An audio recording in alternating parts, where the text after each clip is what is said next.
전번 시간 내가 호퍼 그림이나 손상기, 로트렉, 권진규 이런 사람들 작품을 보여주면서 고독은 혼자 있는 즐거움이고 외로움은 혼자 있는 고통이다 그랬어요.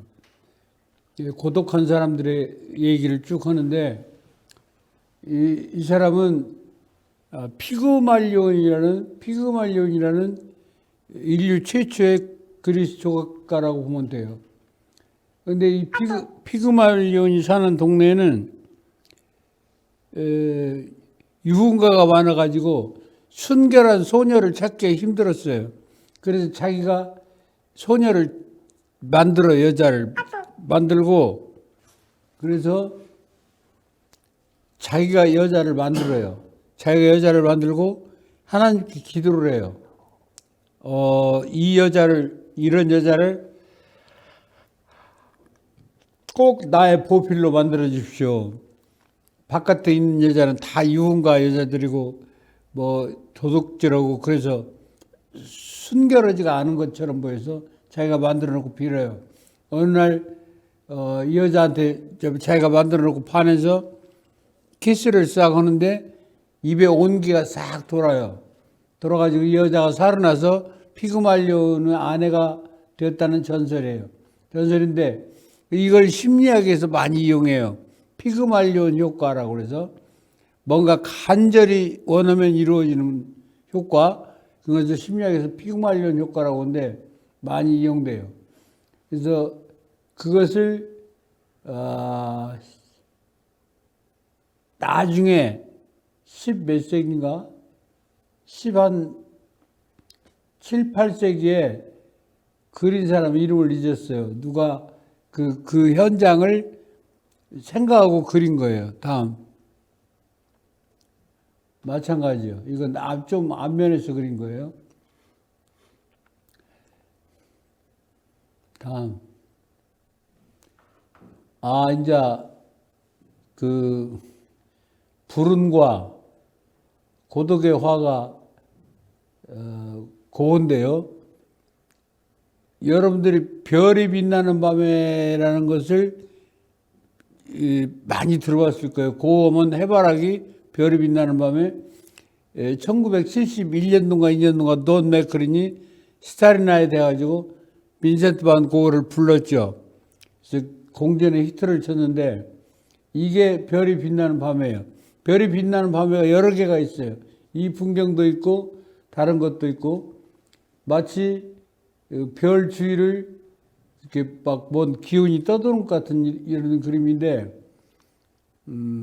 이건 생내미 정신병원에서 바깥 창문을 통해 바깥 풍경을 그린 거예요. 그린 건데 이때 약간의 정신 착란도 오고 그러죠. 그렇지만 별이 빛나는 밤을 저렇게 하여튼 화가는 좀 미치지 않으면 안 돼요. 왜냐하면 화가는 이해에서부터 시작되는 것이 아니라 오해부터 시작돼야 돼요. 오해부터 시작돼서 그걸 풀어나가야 되니까 그 산물의 본질을 풀어나가야 되니까 그런 것이 좋고, 화가들은 약간 다른 곳에서 시작해야 돼. 다른 곳에 서 있는 사람이 좋습니다. 똑같은 시선으로 사물을 바라보면 똑같은 것을 느끼게 되냐면 내가 한 달은 건너서 다른 곳에서 다른 것을 만들어내 창조를 하는 것이지 내가 일반 이 세상 속에서 창조는 못 하잖아요. 사람들에게 감흥을 줄 수 있는 뭔가를 못 하잖아요. 그래서 다음. 이게 전전번 시간에 봤을 텐데 고의 귀를 자른 사람이에요. 고갱이 둘이 알을 내서 2주 동안, 2달 동안 공동생활을 했어요. 그것은 고가 옛날에 교회 전도사를 할 때 하던 방법을 생각했어요. 여기서 공동으로 돈을 내고 공동으로 그림을 그리고 그런 작업장을 만들었으면 좋겠다. 알을 내는 남프랑스에 있었고 날씨도 좋고 그러니까 그래서 사람들을 섭외하기 시작했는데 자기 동생 네오를 통해서 섭외를 해요. 네오는 화상이기 때문에 그림을 파는 사람이기 사고 파는 사람이기 때문에 화가들을 많이 알죠. 근데 아무도 응하지 않아요. 근데 고객만 동생 대호가 빚을 다 갚아주기로 하고 그 브로타뉴 지방에 있었는데 고객이 거기서 그림이 안 팔려서 빚만 지고 있는데 그 빚을 다 갚아주기로 하고 왔으면 고객이 왔으면 이제 동생 빈센트 동생 대호가 빚을 다 갚아주고 왔으면 이 원래 뜻대로 돈을 내고 있어야 될 거 아니에요. 돈을 공동생활을 해야 되니까. 그런데 대호가 보내주는 돈으로 공동생활을 해요. 대호가 보내주는 돈으로 하는데 돈을 쓰는데 형편없다는 이유로 그 돈을 자기가 관리해요. 빈센트 동생 대호가 보내주는 돈을 고객이 관리를 한다고. 고객이 관리를 하는데 고객은 굉장히 냉소적이고 이기적인 사람이에요. 서머셋 모험의 달과 육펜스가 고갱을 모델로 써 있는데요. 거기서 스트링한드라는 사람이 고갱으로 나와요. 얼마나 냉정한 사람이냐면 자기가 길을 가다 쓰러졌어요. 배가 고파서. 근데 삼류화가 가를 업어서 집에다 갖다 간호를 해가지고 낫게 했어요. 낫게 했는데 이렇게 보니까 고가 가보니까 작업실 같은 게 있어요. 그 집주인의 작업실이에요. 스타디오를 자기가 싹 들어가서 그림을 그리는데 정작 스타디오 주인이 쑥 들어와요. 그러니까 의자를 집어서 던져버려요. 어디 내가 그림 그리는데 함부로 들어오라고 했냐고. 그건 약과예요. 그 삼류화가의 아내를 범해요. 그 큰 배은망덕한 것이죠. 그러니까 이 집주인 화가가 어디 숨어 있다가 전봇대나 이런 뒤에 숨어 있다가 고객이 지나가는 길을 탁 막고 그래요. 너 왜 이렇게 배은망덕하냐? 내 아내는 돌려달라. 그러니까 고객이 그래요. 아주 차갑게. 나는 생리적으로 요강이 필요했을 뿐이지 정이 하나도 없다. 언제든 데려가라 그래요. 언제든 데려가라. 나는 요강을 필요하듯이 그냥 생적으로 필요했을 뿐이다 그래요. 그렇게 냉정한 사람이에요. 근데 고갱보다 더 냉정한 것이 그 사람 부인이에요. 부인은 청결적인 생활을 하는 사람인데 고갱이 한번 집을 나갔잖아요. 진짜 그림만 그리고 싶어서 아무 생각 없이 하루 종일 그림만 그리고 싶어서 나갔는데 고갱이 안 들어간 것이 아니라 부인이 못 들게 해요. 불결하다고. 그래서 자기 딸 죽음도 저쪽 타이트에서 맞이하고 그래요. 고갱이라는 사람이. 근데 굉장히 냉정한 사람이고 페루인가 어디 남미에서 살다가 뭐 선원 생활도 그래요. 그래서 좀 거칠어요. 그런 이지적인 성격과 거칠고 이 사람은 굉장히 감정적이에요. 그냥 막 그 순간순간 감정에 의해서 움직이는 사람이에요. 그러니까 둘이 있다는 것은 개성의 난투장에 있는 거예요. 개성의 난투장에서 두 달이나 견딘 게. 근데 둘이 시비거리가 많아요. 고가 고갱을 그렸는데 고갱이 그림 그리는 걸 그렸는데 고갱이 이거를 왜 내 눈구멍을 이렇게 흐릿하게 그렸냐. 정신 나간 놈처럼 그랬냐. 그런 데서부터 시비가 자꾸 오가요. 오가는데 고가 자화상을 그리는데 이 서양 미술사에서 자화상을 제일 많이 그린 사람이 렘브란트예요. 그 다음에 고우쯤 될 거예요.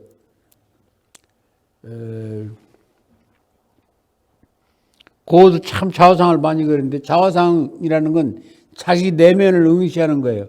거울을 쳐다보고 그렇게.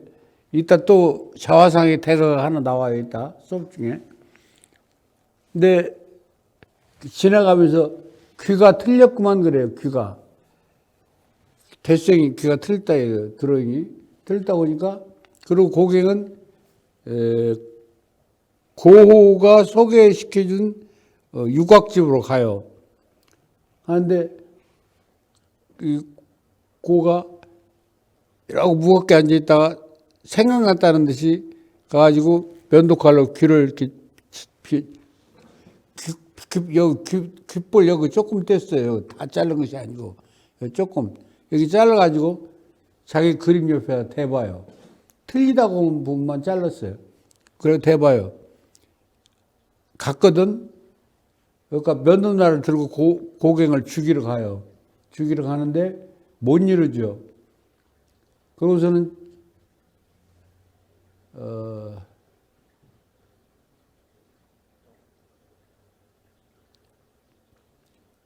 아주 고갱은 좋게 말하면 열정적이고 나쁘게 말하면 완전히 미쳤어요. 노란색 페인트를 압생트, 알코올 중독으로 죽거든요. 압생트 많이 마시고. 압생트인 줄 알고 노란 페인트를 막 마시고 그래요. 그러니까 일반 주위에서 옆에서 보기에는 성한 사람은 아니죠. 성한 사람은. 그래서 이렇게 귀를 잘라놓고 나니까 동네 사람들이 얼마나 괴롭히겠어요. 언제 이 사람이 발작해서 자기 아들들 면도칼로 귀 자를지 모르잖아요. 그러니까 막 대모하고 나가라고 난리가 아니죠. 다음. 이 그림을 그릴 때는 밀짚 모자를 쓰고요. 밀짚 모자를 쓰고, 이것도 별이 빛나는 밤에 하나인데, 노천 카페. 근데, 저 별이 빛나잖아요. 그러니까 모든 고우의 그림 별이 빛나는 것은 별이 빛나는 밤에로 해석할 수 있어요. 근데 저기 노천 카페잖아요. 노란색으로. 이 노란색과 파란색은 보색이에요. 보색이라는 것은 색상 안에서 정반대 있는 색이에요. 그러니까 빨강색과 녹색이 보색이고요. 노란색과 파랑, 보라 정도 가면 이렇게 반대쪽에 있는 색깔이 있어요. 근데 그게 보색이에요. 색상안을 20색상안을 보는데 20색상안을 보고 반대쪽에 있으면 보색, 그 옆에 있는 색은 근접 보색 이렇게 해요. 근데 보색은 뭐가 있냐면 색을 보색체를 하면 굉장히 촌스러운 대비지만은 우리나라도 있잖아요. 녹이 홍상. 옛날에 약혼할 때는 분홍색 여자들이 옷을 입었지만 결혼하면 녹이 홍상을 입었잖아요. 녹색 저고리 빨간 치마를 입었잖아요. 그것도 보색이에요. 그런데 강렬한 대비가 이루어지는 대신 조금 너무 무서울 만큼 좀 촌스러워요. 그것을 커버하기 위해서 가운데 무채색을 넣으면 돼요. 무채색을 넣고 대비를 시키는데, 노천 카페는 이렇게 대비잖아요. 파란색과 노란색 보색 대비인데, 근접 보색이랄지 보색 대비인데, 이런 보색 대비를 이용해서 그린 그림이에요. 밀대갓을 쓰고, 밀대갓, 체형 있잖아요. 체형. 여기다가 초를 쭉 켜놔요. 저기는 밝지만 그림 그리는 곳은 어두울 거 아니에요. 그러니까 여기다 초를 켜놓고, 모자에다 초를 다 켜놓고, 여기서 물감을 이겨갖고 그림을 그려요. 이건 유명한 고우의 해바라기죠. 그 고갱이 집에 오는 것을 환영하기 위해서 해바라기 16송이를 6개 그려놨어요. 해바라기가 피어있을 때부터 시들어질 때까지 다 그려놨어요. 그려놨는데 나는 아무리 세어봐도 15송이까지 못 썼어요. 근데 문안에는 16송이로 나와 있어요. 여기 화병 가운데다가 빈센트라고 썼잖아요. 사인. 그래서 어렸을 때 고우가 자기 아버지가 목사인데요. 자기 아버지하고 사이가 나중에 너무 안 좋았거든요. 어렸을 때는 괜찮았겠죠. 아버지가 태양이 하얗게 눈부시게 빛나는구나 했더니 그 꼬마가 화를 내면서 태양이 왜 빨가요? 하얘요? 노랗다고 그렇게 우겼다고 그래요. 현대 병원에서는 그것을 뭐 병명을 밝혀내더라고요. 어떤 사물이 노랗게 보이는 거. 근데 그런 오해를 해바라기 때문에 많이 받았어요. 다른 그림에는 노란색이 그렇게 많이 안 나와요. 다음. 바로 눈앞에다 놓고 찾아내요. 고우가 대우한테 보낸 마지막 편지에는 어떤 구절이 있는 줄 알아요? 그래, 내 그림을 나는 그림에 목숨을 걸었었지. 그것 때문에 반쯤은 미쳐버렸지. 자기가 미쳤다는 것을 인정을 해요. 근데 이게 의자를 2개 그린 건데요. 이쪽이 자기가 자기 의자고요. 서양에서는 의자가 없이는 생활을 할 수 없잖아요. 우리들 같이 온돌 방바닥에 있는 것도 아니고. 근데 옛날에는 서양 것이 다 좋다고 의자 문화가 됐는데 우리나라 온돌 문화가 얼마나 좋은 건데 하여튼 박정희 대통령 때까지만 해도 박정희 대통령이 새마을 운동이 뭐냐면 서양 것을 따르자는 얘기예요. 의자인데 자기 의자는 해졌어요, 저렇게. 근데 고갱 의자는 저렇게 좋아요. 거기다 뭐 또 켜놓고 그랬잖아요. 고갱 의자하고 자기 의자를 저렇게 그려놨어요. 그릴 것이 없으니까 날이 말하자면 밝으면 무조건 밖에 나가서 그리는데 비가 오거나 그럴 때는 실내를 그려요, 실내를. 실내에 앉아서 뭐 그릴 거 없나라고. 그러니까 10년 동안에 그렇게 많은 그림을 남겼죠. 다음. 이건 익히 본 크리스티나의 모습이요. 고개를 파묻고 임신 9개월에 젖가슴은 늘어지고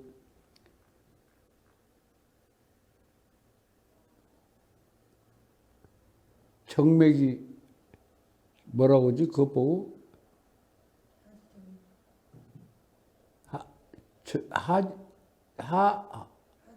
하지정맥이라고 슬픔의 대명사인데 저기 밑에다 소로라고 썼다고 얘기했죠. 다음. 우는 영감이에요. 나이 먹은 영감이 고개를 파묻고 울고 있어요. 고개를 파묻었다는 것은 일단 슬픔이니까요. 일단 기가 막힌 슬픔도 하나 공포 내지 슬픔 내지 고독 내지를 볼 수 있어요. 네, 고 우는 노인. 다음. 역시 우는 노인이에요. 기도하는 자세로 울고 있죠. 고 그림이에요. 다음. 이게 다음 봐요. 이 집에 옐로우 하우스인데 제목이. 근데 우리나라에서 옐로우라는 색이 무슨 색이냐면 옐로우 하면 서양에서는 간사하다 그런 뜻이에요. 간사하다. 옐로우 보이스 하면 간교한 목소리, 간교한 말 이런 뜻이에요. 이 노란색에 대한 뜻이 아주 안 좋았어요. 왜냐하면 가롯 사람 유다라는 사람이 예수를 팔아먹을 때 입었던 옷이 노란색이래요. 노란색이라서 노란색을 아주 천시했어요. 서양에서는. 동양에서는 중국의 천자 같은 사람 있는 사람들은 금색, 노란색 옷을 입잖아요. 태양을 상징한다고. 근데 그래서 옐로우 하우스라는 말이 서양에서 들어온 영어잖아요. 옐로우 하우스 우리나라에서 어떻게 쓰였냐면 여자들 파는 곳, 창녀집 이런 데를 옐로우 하우스라고 했어요. 군산에도 선창가에 옐로우 하우스가 있었어요. 옐로우 하우스는 이렇게 사진이 걸려 있대요. 그러면 사진에서 그 여자를 딱 택하면 그 여자가 올라온대요. 그 옐로우라는 뜻이 그렇게 나빠요. 나중에 유다의 별이라고 유대인들 히틀러가 붙여준 거 있잖아요. 그 색깔도 노란색이잖아요. 그래서 아주 서양에서는 노란색을 경멸했어요. 근데 여기서 노란색은 그런 의미를 갖고 있지 않죠? 그냥 노란색을 칠한 집이에요. 근데 2층에 저쪽 돌아간 2층에 작업실이 있어요. 이쪽 카페에 두 번 이쪽으로, 저쪽으로, 앞으로. 예. 이 진우 부인이 카페를 경영하는데, 고가 그린 이 진우 부인은 앞에다 책을 놓고 있어요. 굉장히 지성적인 사람임을 얘기하고 있어요. 진우 부인을 좋아했던 모양이죠. 아니면 빵 조각이나 몇 개 줬던가. 그래서 고마움을 느꼈던가. 다음. 그런데 고갱이 그린 진우 부인은 술병을 놓고 있어요. 술병을 놓고 있다는 건 뭘 의미해요? 좀 천하다, 주정뱅이다, 이런 식의 이걸 봐요. 이걸로도 또 비쳤어요. 둘이. 고가 특히 왜 나는 성스럽게 보는 진우 부인에겐 너는 왜 술병을 놔도 그렇게 그렇게 그렸느냐. 내가 이것도 불만 중에 한 가지. 그러니까 모든 것이 둘이 안 부딪힌 것이 없어요. 2달 동안 계속 부딪혀요. 여기에 저기 가운데 당구장이 있었던 것 같아요. 이 카페에 그림이 여러 개 있거든요. 당구를 치더라고. 그리고 24시간 영업을 했던 것 같아요. 여기서 이렇게 엎드려서 자기도 하는 거 보면. 다음. 이게 고객이 밀레를 아주 존경할 때 초기의 그림이에요. 감자 먹는 사람들인데 아주 어둡게 그 렘브란트 식으로 빛만 줘갖고 조금씩 빛만 줘갖고 이렇게 그림을 그리려고 했는데, 여기 있는 여자 하나를 고우가 전도사까지 한 사람이 강간을 했어요. 저 여잔가, 옆으로 보이는 제일 오른쪽 여잔가, 안 보이는 여잔가를 모르겠네요. 그래가지고 여기에도 파생이 많이 됐어요. 못 살게 되는, 자기 고장에서 못 살게 되는 그런 걸 가져왔죠. 다음. 조금 키워봐요.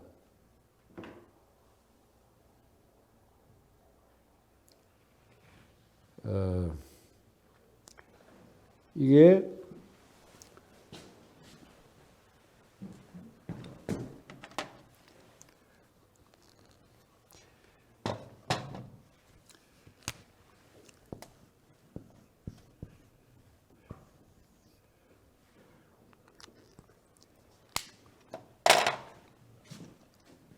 IKB라고 파란색이에요. 이브 클라인의 블루. 이브 클라인의 이니셜만 따갔죠. 이브 클라인의 블루예요. 그래서 이걸 특허를 내놔버렸어요. 이브 클라인이. 나도 특허 낼 색 많은데 나도 이렇게 알려서다가 혼자 섞어서 만드니까 이게 신의 물감 회사에 나오는 물감색 아닌 것이 내가 많이 만들어요. 많이 만드는데 이 색을 이브 클라인 블루라고 특허를 내놓고서는 이것은 지금 고독한 사람들이 아니라 협연을 한 사람들을 내가 얘기하려고. 협연. 절대 고독하고 관계없는, 고독의 반대, 이렇게 행위를 구가하던 사람들 얘기를 하려고 정반대되는 사람을 불러왔어요. IKB, 이브 클라인 블루, 이 색을 특허를 내놓고서는 얼마나 영리한 사람인지 알아요. 굉장히 상업적인 사람이에요. 고등학교 때 이브 클라인하고 친구하고 이렇게 들판에 누워있다가 이브 클라인이 하늘에 이렇게 뭘 하더래요. 그러니까 친구가 너 뭐 드냐 한 게 하늘에 사인을 한다고 그래요. 사인. 저 하늘은 내 것이다고. 그러니까 친구는 그럼 나는 땅에 온다고 땅에다 사인을 했어요. 이브 클라인이 매수유죠. 땅은 소유자도 베끼고 뭣도 베끼고 땅에다 사인을 해봤자잖아요. 하늘은 그냥 항상 있는 하늘이잖아요. 자기 개념 속에 하늘은, 지가 그날 본 하늘은 지가 사인해서 지 것이라는 얘기예요. 근데 이 블루를 만들어 놓고 책만 칠해, 이렇게. 다음. 자, 저것은 저렇게 넓게 이브 클라인 블루를 칠해 놓고 제목을 수영장이라고 붙여놨어요. 수영장. 다음. 그 다음에는 어떤 짓을 하냐면, 오케스트라를 데려다 놓고 여자들을, 누드를 만들어요. 옷을 다 벗겨가지고 물감 위에서 둥글게 만들어요. 물감 위에서 둥글게 만들어갖고 캔버스로 다 가서 찍어요. 몸뚱아리를. 행위미술이죠. 행위미술의 근거죠. 그 여자들이 오케스트라에 맞춰서 옷을 벗고 물감 위에서 뒹굴고 나가서 캔버스에 이렇게 찍어요. 아, 이런 것들이 막 없어서 못 팔아요. 그 정도로 인기가 좋았어요. 그러니까 막 오케스트라 부를 돈, 막 이런 돈 다 있는 거지. 다음. 이것도 마찬가지죠. 물감에 뒹굴고 난 여인이 찍어요, 가서. 몸뚱아리를 대면 찍어지잖아요. 다음. 이브 클라이, IK 블루를 손에다 붙인 이브 클라의 모습이에요. 이 사람이 34살 땐가 죽어요. 그런데 그렇게 많은 부를 얻고 인생 한탕 해먹었지 뭐. 그림을 통해서. 다음. 핸드백에다도 저 색만 칠하면 이브 클라인 백이에요. 이브 클라인 백. 다음. 이건 미켈란젤로의 노예상 아니에요? 미켈란젤로가 그렇게 어렵게 만들어 놓은 조각상이다. 지 색깔만 싹 칠하고선 이브 클라인의 노예상이 되는 거예요. 미켈란젤로의 노예상이 아니라 지가 색깔만 칠해갖고 이브 클라인의 노예상 이렇게 만들어요. 하여튼 어떤 현대에 어떤 뭘 노린 귀재 같은 사람이에요. 다음. 내가 전번에 얘기했죠? 데미안 허스트라는 사람이 사치한테 찾아가서 1억을 빌려갖고 상어가 많은 곳에 지방신문에다 상어를 구합니다. 얼마짜리, 크기는 얼마치 해갖고 상어를 구해가지고 그것을 운반해서 포르말린에다 넣는 것까지가 해놓고서는 저것을 만들었는데 총 경비가 몇천 났다고던가 한 7천 정도 났을 거예요. 나머지는 이제 사치라는, 지금도 영국에 가면 사치 미술관이 있거든요. 사치 갤러리가. 근데 가지고 사치라는 사람이 고급 컬렉터예요. 미술품을 모으는 사람인데 이게 계획서를 쫙 써갖고 갔을 거 아니에요. 이러면 이래서 돈이 이만큼 든다 써갖고 갔으니까 사치가 그 계획서를 쭉 보고서는 1억을 투자했을 거 아니에요. 1억을 투자해서 이걸 했는데 사치는 4년 만에 불과 이것을 몇십 배를 받고 팔아버려요. 컬렉터가 그런 게 있어요. 인기가 될 만한 걸 사가지고 그것을 어떻게든지 가치를 올려요. 전번에 손상기 할 때 내가 그런 얘기를 했는가 모르겠는데, 손상기는 샘터 화랑이라는 샘터 잡지 있죠. 샘터 잡지 조그마한 거. 그 샘터사에서 손상기 걸 1980년대 이후 걸 싹 사요. 사갖고 1년에 한 5개나 되면서 어떤 것을 손상기 가치를 자꾸 올려요. 올려놓고, 그리고 자기들은 싼 값에 샀을 거 아니에요. 싼 값에. 그러니까 독점을 했을 거 아니에요. 독점을 해놓고 손상기를 띄워요. 자꾸 이렇게 띄워. 가지고 10호짜리 하나에 10호면 이만한 크기인데 이거 하나 1억을 호가하게 만들어 놔버렸어요. 샘터에서. 그러니까 아무도 그 샘터의 장난을 못 멈춰요. 손상기를 자꾸 잡지사니까 자꾸 띄우니까 곱추화가 곱추화가 공작도시 어찌고 막 띄어가지고 야금야금 내놔. 여러 개 한꺼번에 내놓으면 떨어지니까.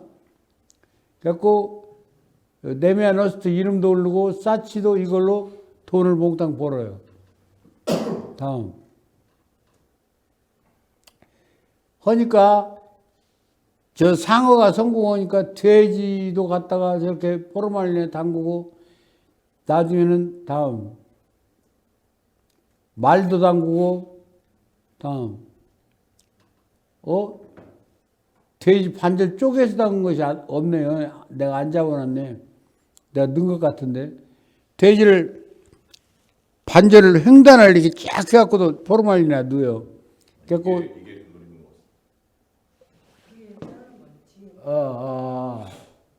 그러네요. 이래가지고 동물 애호가들한테 굉장히 욕을 많이 먹어요. 근데 네메아너스는 욕을 먹으면 먹을 만큼 작품 가격이 올라가요.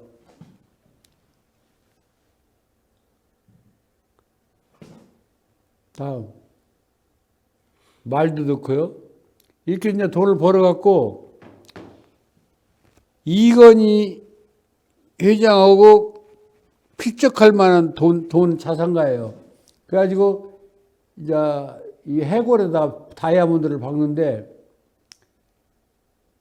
이것도 컨닝페이퍼를 내가 가져왔어야 되는데 저게 지금 해골 형태가 백금이에요. 백금으로 싹 씌워가지고 다이아몬드를 몇천 개를 박았어요. 몇천 개를 박았는데 가운데 있는 이마 가운데 있는 있잖아요. 이건 200몇 카rat짜리인가 돼가지고 세계에서 구경도 못하는 건데 이것을 만들었는데 재료비가 200 몇십억이라고 하던가 해서 억이라고 해서 만들었어요. 그래갖고 1000억이 넘게 팔아버렸어요.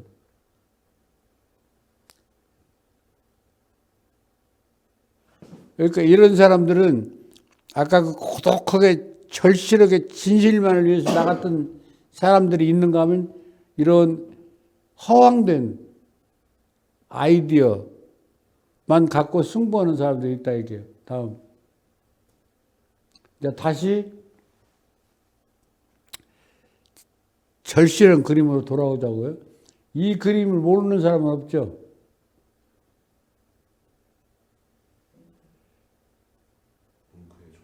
뭉크. 다 알죠? 이게 여자예요, 남자예요? 뭉크 자신이에요. 뭉크 자신인데 어느 날 여기를 오다가 절규하는 소리를 들었대요. 그런데 이것이 어떤 사람들은 이게 무슨 노력하고 노르웨이에 이런 구름이 생긴다고 그러는데 비교도 해주고 그러는데 자연재해라고 세계를 4바퀴 돌면서 그때 화산 폭발이 있었다는데 그 자연재해 중에 하나라고 그러는데 그것보다는 자연재해보다는 자기가 느끼는 재해예요. 뭉크는 5살 때 엄마가 죽고 그러니까 이건 좀 동영상이라 사진만 칠 수 없어서 좀 써왔어요.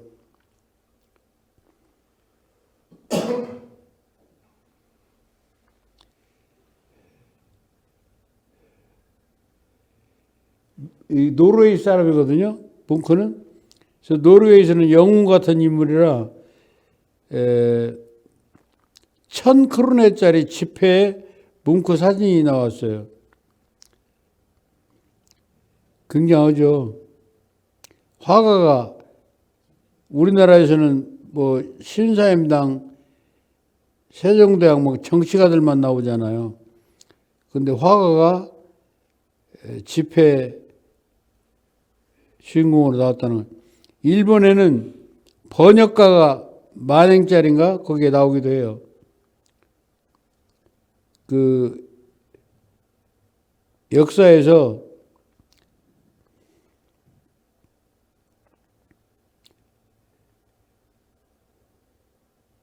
일본은 어차피 교역했었잖아요. 교역.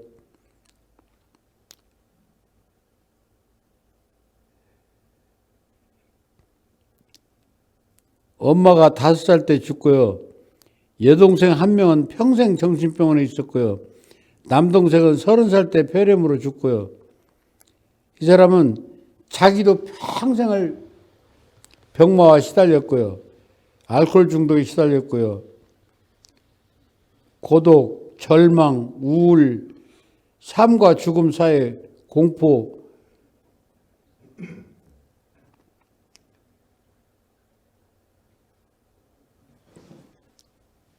그래서 이 절규, 근데 이쯤에다가 뭐라고 써놨어요. 뭐라고 써놨는데, 연필로, 엑스레이로 투과해야 볼 정도로 써놨는데, 미친 자만이 이것을 할 수 있다라는 그런 뜻으로 자기가 미쳤다는 걸 암시를 해요. 이 절규를 한 점만 그린 것이 아니에요. 절규가 여러 점이 있어요. 연대별로 이 사람의 그림을 쭉 놓고 보면 이 사람이 연대기를 알 수가 있는데 그 연대기에서 누가 팔리거나 사거나 그러면 그거를 채워넣어요. 다시 그 그림으로. 근데 이것이 1억 1,900만 달러에 이 절규가 1억 1,900만 달러에 팔려요. 우리 돈으로 오면 1,100억이 넘죠. 1,100억이 넘게 돈으로 팔리는데 이 사람은 이미 죽은 뒤였는데요. 다음.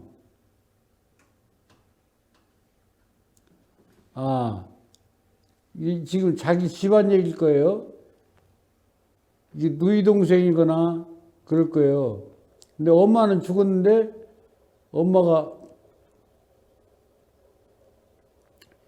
엄마 같은 사람이 와 있죠. 근데 지금 기도하는 것인지 울고 있는 것인지 잘 모르겠잖아요.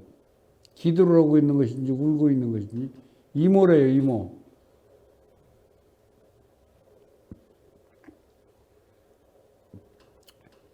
이 그림 속에 죽음의 공포가 있잖아요. 죽음의 공포가. 다음. 이게 뭐야?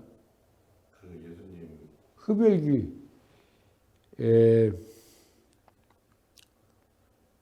첫 번째, 이 뭉크 그리면 여자가 많이 나와요. 그러니까 여자들한테도 그렇게,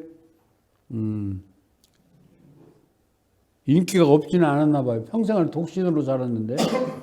근데 첫 번째 여자하고 사귀었는데 어떤 부인이에요. 부인. 가정이 있는 여자였어요. 근데 그 여자하고 헤어지고 나서, 이 흡혈귀를 그래요. 흡혈귀를. 판무파탈. 판무파탈이라는 것은 뭐냐면, 뮤즈라는 말을 내가 전번에 썼었죠. 뮤즈. 나에게 영감을 주는 여자나 그런 사람을 뮤즈라고 한다고.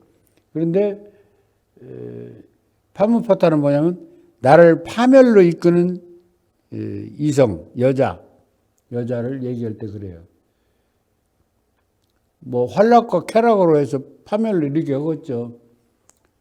다음. 이것은 아까는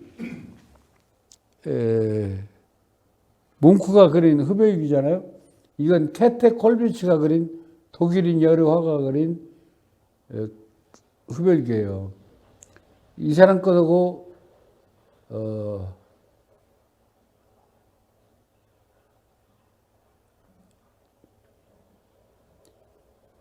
케테 콜비치는 히틀러에 의해서 붓을 잡는 것이 법에 걸려요. 그냥 풍자화를 많이 그렸기 때문에. 그래서 노신이라는 사람이 이게 흡혈귀인가 사랑인가를 모르겠네. 노신이라는 사람이 이 사람 그림을 갖고 중국 전역을, 이 사람 판화를 갖고 중국 전역을 돌아다니면서 계몽운동을 해요. 우리 대학교 때는 캐트 콜비치라는 책이 못 나왔어요. 전두환에 의해서 캐트 콜비치라는 책이 나왔음에도 불구하고 금사가 됐어요. 안 팔았어요. 흡혈귀라는 말 지어줘요. 이것은 죽은 아이를 안고 슬퍼하는 여인이에요. 죽은 아이를 안고 슬퍼하는 여인. 그러니까 흡혈귀하고는 정반대네요. 아지고 이런 슬픔. 다음. 이건 두 번째 여인인데요. 뭉크의 두 번째 여인인데, 두 번째 여인을 동료 화가한테 뺏겨요. 뺏기고 나서 그린 그림이에요. 마리아. 이거 다른 그림에는 이거 정장가도 그려져 있고 그러는데. 이쁘게 그렸죠, 이건. 다음. 마라의 죽음인데요. 마라의 죽음은 다음 봅시다. 마라의 죽음은 원래 다비드가 그랬어요. 다비드가, 고전주의 다비드가 그랬는데, 어떤 여인이 밀서를 가져와요, 밀서를. 그러니까, 이 다비드는 마라는 피부병이 있었고, 피부병 약을 이렇게 담은 욕조에 항상 이렇게 앉아서 사물을 보는데, 이 밀서를 갖고 가지고 밀서를 딱 보여주면서 왜 안 돼? 밀서를 보여주면서 방심하고 있는 사이 벌써 약이 다 했나? 배터리가 여기를 칼로 찔러서 죽여버렸잖아요. 마라의 죽음 하나천. 이게 다시 뭉크가 해석한 마라의 죽음이에요. 마라의 죽음은 세 번째 여인은 굉장히 집착이 강한 여자였어요. 뭉크가 자를 만나주지 않자 또 다른 여자에게 이제 모델로 하고 그러니까 이제 그랬을 거 아니에요. 그러니까 자기가 아파 죽겠다고 불러요, 뭉크를. 그래서 뭉크를 불렀는데 뭉크가 딱 들어오니까 총을 겨눠요, 총을. 죽여버리겠다고 아니라 나를 안 만나주면 내가 죽겠다고. 내가 죽어버리겠다고. 그러니까 뭉크가 그 총을 뺏으려고 엎치락덮치락 하는 가운데 왼손 이 중지를 뚫고 나가버려요. 그래서 왼손의 가운데 중지가 없는 그 이후로 병신이 됐어요. 네, 그 마라의 죽음을 빗대어서 그 여자를 그릴 것 같아요. 그 여자를.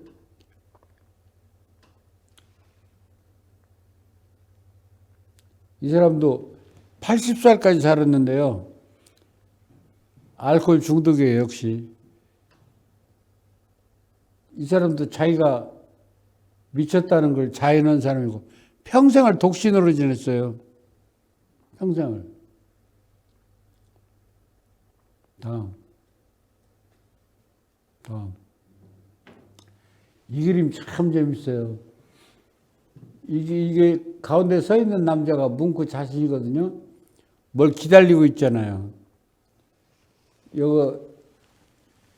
이쪽 옆으로 시계가 있잖아요. 시계. 자기 키보다 더 큰 시계가. 뭘 기다린다는 것은 시계가 여실히 알려주고 있는데 80이니까 죽음을 기다리고 있는 거예요. 죽음이 와, 내가 기다리고 있으니까. 이 죽음을 딱 기다리고 있는 모습이에요. 근데 세상의 평판이 뭉크는 젊었을 때 그림이 훨씬 더 치열했다는 평가를 받아요. 나이 먹어서도 이런 그림은 참 나는 좋더만은. 그러니까 이 사람들한테는 그림이 기술적인 것이 아니라 내 생각이에요. 표현주의라는 게 있어요. 표현주의. 표현주의를 만들어내는 사람이에요. 고갱이나 고흐의 영향으로 또는 야수파 마티스의 영향으로 노르웨이 사람임에도 불구하고 독일 표현주의의 창시자가 됐어요. 다음. 이 세상에서 제일로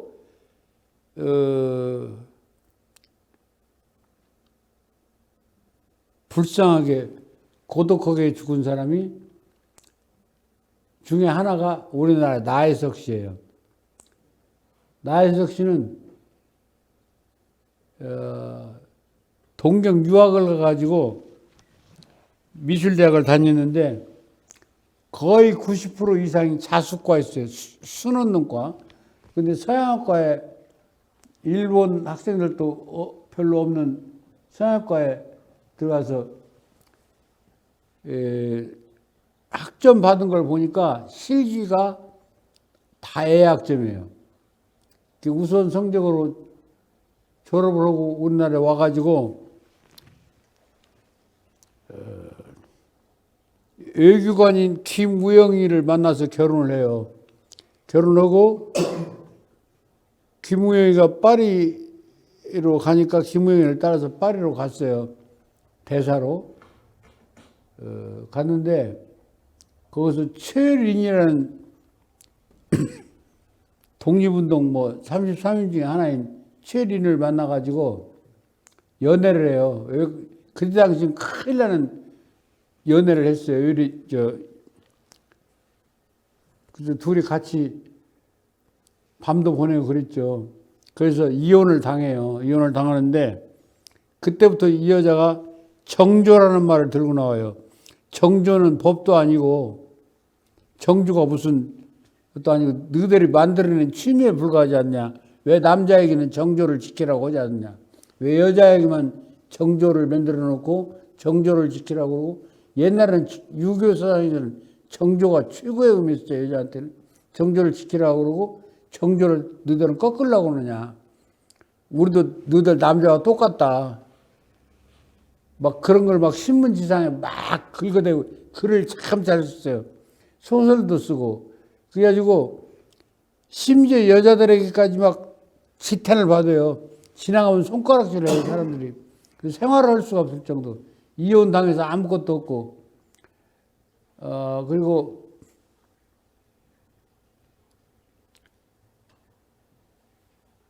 사남매를 뒀어요. 그래도 자식은 왼수다라고 뭘 쓰면서도 자식은 왼수다. 엄마를 그렇게 아프게 하고 그 왼수다. 그런데 모성애에 대해서도 써요. 모성애. 그러니까 내신에 났죠. 내신에 났는데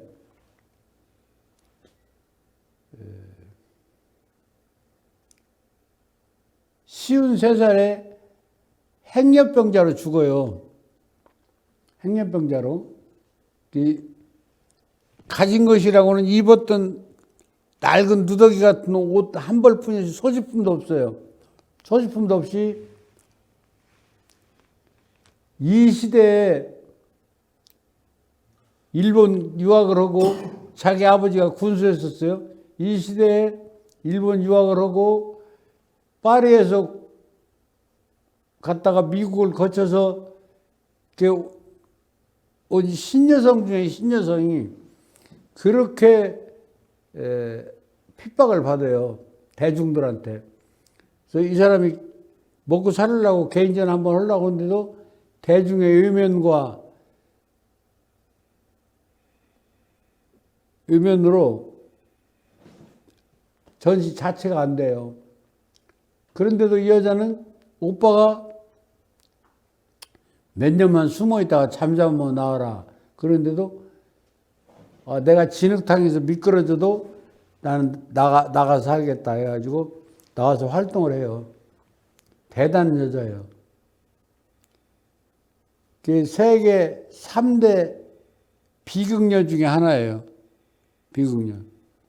여론이라는 게 그렇게 무서워요. 다음.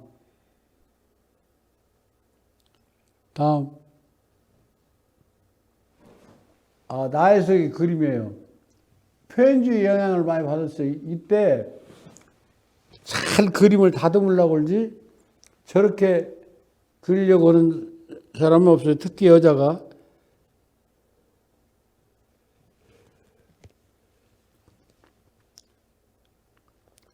이런 얘기를 했어요. 아기를 키우면서 그림을 그리니까 더군다나 한복 입고 다다미방에 앉아서 그림을 그릴 거 아니에요. 한복을 입고 다다미방에 앉아서 그림을 그리니까 몸이 쇠약해지죠. 그런데 이 여자가 회고하기를 이런 소리를 해요. 나의 그림은 기교에만 조금씩 진보될 뿐이요. 아무런 정신적 진보가 없는 것 같은 것이 자기 자신을 미워할 만치 견딜 수 없이 괴로운 것이다. 정신적으로는 머물러 있고 기술만 조금씩 늘어가는 것이 괴로워 죽겠다는 것이에요. 이 사람이 사상을 잘 얘기하는 것이 누군가가 걸어가야 길이 생긴다는 거예요.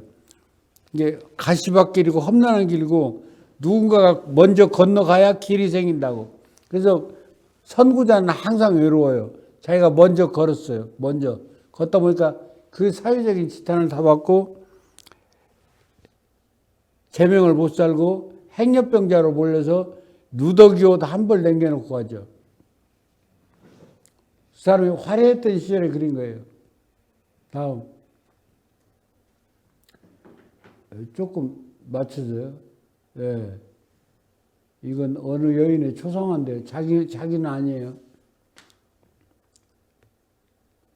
그때 당시 선전에 계속 입선하고 막 특선 계속해요. 그래갖고 우리나라의 신문에서는 난리 났었어요.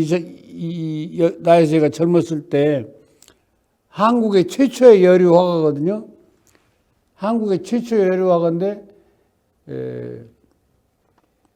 뭐 중국처럼 문화혁명도 없었고 그대로 컸으면 사회적인 도덕에 조금만 맞춰서 그대로 살았으면 굉장할 뻔했던 여류인데 그 반항심 때문에 사회 도전심 때문에 누군가가 먼저 걸어가야 길을 맺는다는 신념 때문에. 다음. 자기 그림들을 놓고 그림들을 뒤에 서 있는 거예요. 그런데 이 그림들이 이혼당하고 얼마 있다 한순간 불이 났어요. 집에 불이 났고 그림을 싹 태워버렸어요. 그때 그 절망감이란 이루 말할 수가 없었죠. 다음.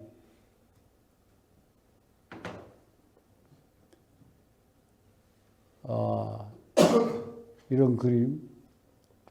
이거 상류사회만 볼 수 있는 거 아니에요? 상류사회만.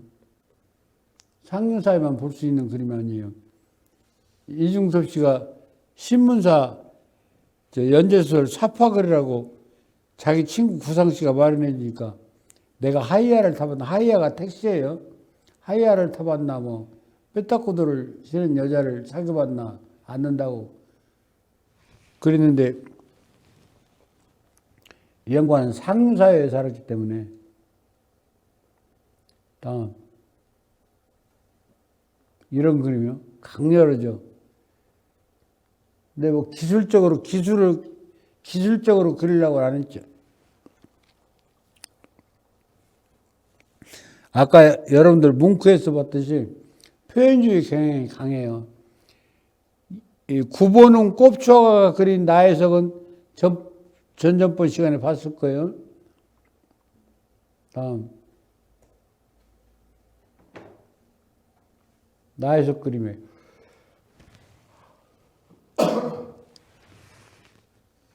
굉장히 한가롭고 평화롭죠. 이런 그림만 그리고 있었으면 그 외교관에 안 내렸어. 그래서 밀정인가에 보면 거기서 중국에서 폭탄을 들여오는데 이 대사 행랑을 통했다고 그래요. 나혜석 씨 덕으로. 그러니까 옳은 일에는 남자 못지않게 투쟁을 하는 사람이에요.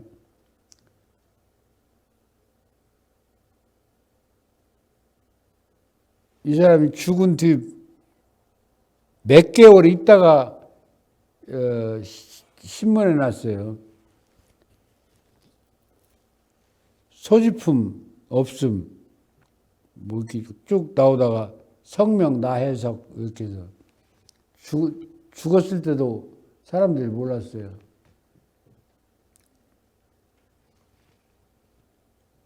여기다가 배를 대겠죠. 그래서 배를 대고 일이 통통통통 오겠죠. 다음.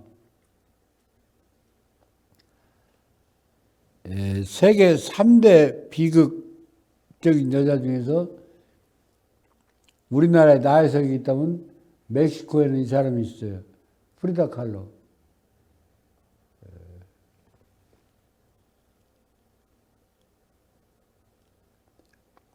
프리다 칼로 왼쪽이 실물이고요. 저쪽이 자기가 그린 프리다 칼로인데 이 프리다 칼로는 원래 소아마비로 태어났어요. 왼발이 더 가늘어요. 가늘은데 16살 때 버스를 타고 가다가 버스가 기관차를 받아버렸어요. 그래갖고 여러 명이 죽고 그런데 거기서 뼈가 많이 부서졌어요. 특히 이 자궁에는 그 버스 그 손잡이 그 철봉이 벗겨버릴 정도였어요. 그래가지고 몇 주 만에 깨어났는데 그때 침대에 누워서 온몸을 기부스를 한 채 온몸 동안을 기부스를 한 채 침대에 누워서 누워 있는데 어렸을 때부터 의사가 되고 싶어 했거든요. 의사가 되고 싶어 했는데 그림을 조금 배웠어요. 이모한테인가. 이모한테 그림을 배웠는데 나중에는 아버지가 소질을 인정하고 침대에서 누워서 그릴 수 있게 이렇게 이젤을 여기다 설치를 해줘요. 천장에다는 대형 거울을 딱 해놓고 그러니까 거울을 치다보면서 자기 자화상 그리기가 참 좋잖아요. 그래서 85점인가를 자화상을 그려요. 예. 가시 목걸이를 한 자신이에요. 가시 목걸이. 가시나무를 목걸이를 이렇게 얼기설기 이렇게 했잖아요.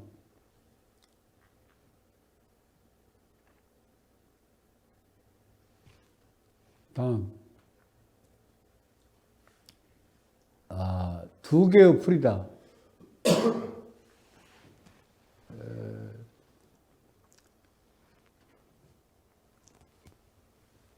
저쪽은 똑같이 프리다예요. 프리다를 자기 자신을 두 개를 그렸어요.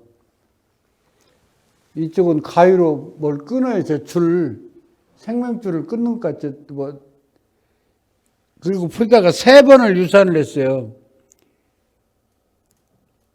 자궁을 관통하고 그랬고 뼈가 그렇게 많이 부서졌으니 몸이 온전할 리가 없잖아요. 근데 코끼리 같은 디에고 리베라하고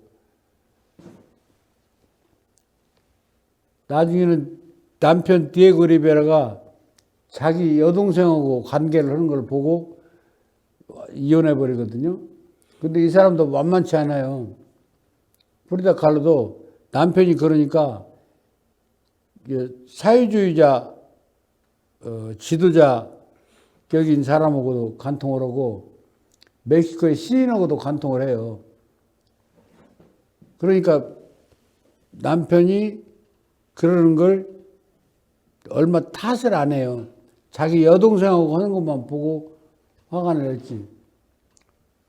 가위로 자르고 있고, 이건 이쪽 흰색 옷을 입은, 저기 나와 있는 게 심장이거든요. 파란색 옷도 심장이고, 저건 건강한 심장이고, 이것은 건강치 못한 심장이고, 그래요. 다음. 이게 자기 자신이고, 저쪽이 디에고 리베라하고 자기하고 있는 것인데, 디에고 리베라는 결혼할 때 별명이 코끼리니까 코끼리인데, 디에고 리베라는 43세였어요. 프리다 칼로는 22세였고 21살이나 2살 차이 날 거예요, 둘이.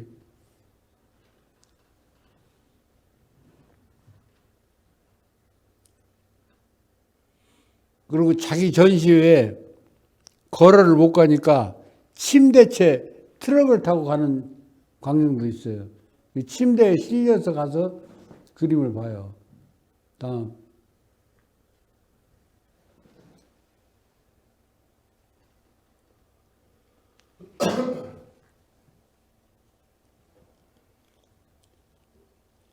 이거 안 나오니네. 저기 이것도 칼로로 그리고 있는 건가 봐요. 저기 뒤에 이렇게 철제를 이렇게 싸고 있는 것이 기둥인가 하는 작품이거든요. 기둥. 근데 그것을 또 하나의 기둥이 그리고 있는 휠체어 타고.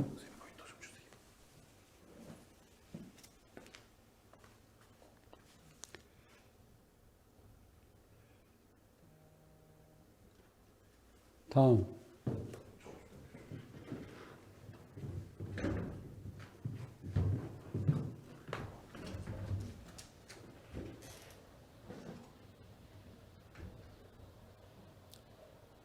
이것도 가시목걸이를 하고 있는 좌상이에요.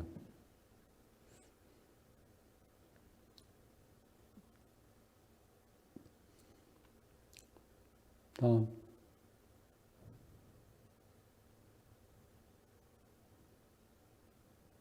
굉장히 이건 사실적으로 그랬어요.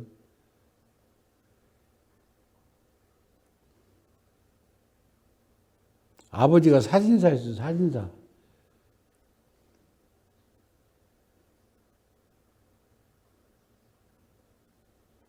구글에서 프리다 칼로 치고 동영상 한번 봐요.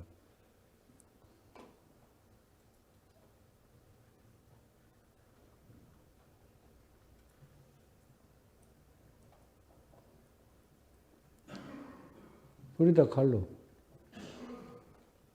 동영상.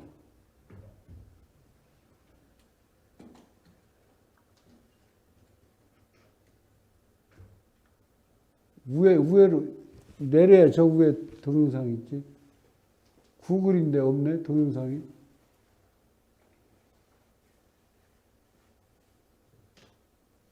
아,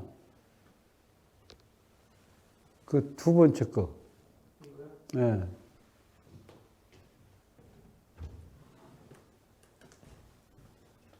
준혁이는 초삼 때부터 친구예요. 그럴 애는 아니지만 이게 뭐야? 우리 고통의 여왕이냐면 디에고 때문에 겪은 심적인 고통도 있지만 육체적인 고통도 어린 시절 사고로 인해서 척추가 크게 다치게 됩니다. 오른쪽 다리는 거의 산산조각이 날 정도로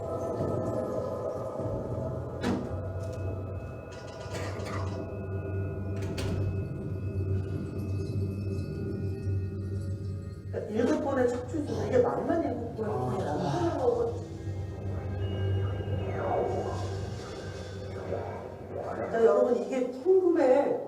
99년도 아니고 2010년도 아니고요. 그 20몇 년, 뭐 30년 이때 그러니까 뭐냐면 맞추기 네. 수도 뭐 그쵸. 내가 보기에는 변변치 않았을 네. 거고 엄청 힘들었을 거예요. 뭐 그리고 30번이 넘는 수술을 하는 고통을 겪었고 거기다가 발에다가 모래주머니를 달고 매달린 채로 3개월 동안 있기도 하고 그러니까 뭐냐면 척추를 펴야 된다 인간요법 같은 거를 그러니까 제일 싫은 거 네. 해야 되니까.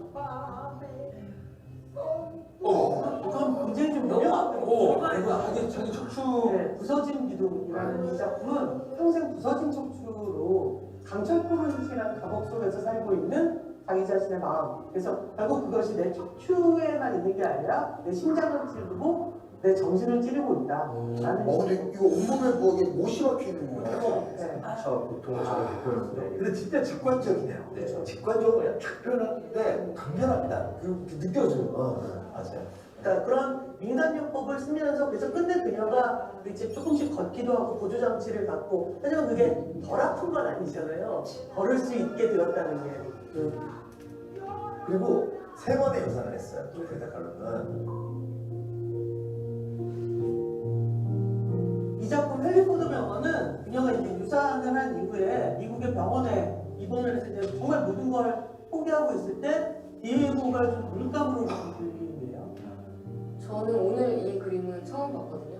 굉장히 지금 심장이 약간 떨릴 정도로 슬프고 고통스럽고 그러네요.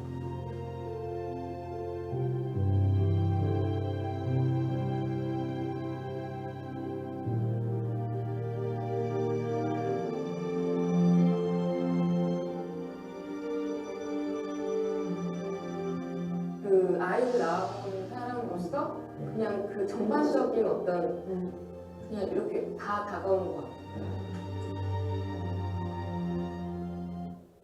그녀의 그림은 자신만의 독특한 스타일을 가지고 있어요.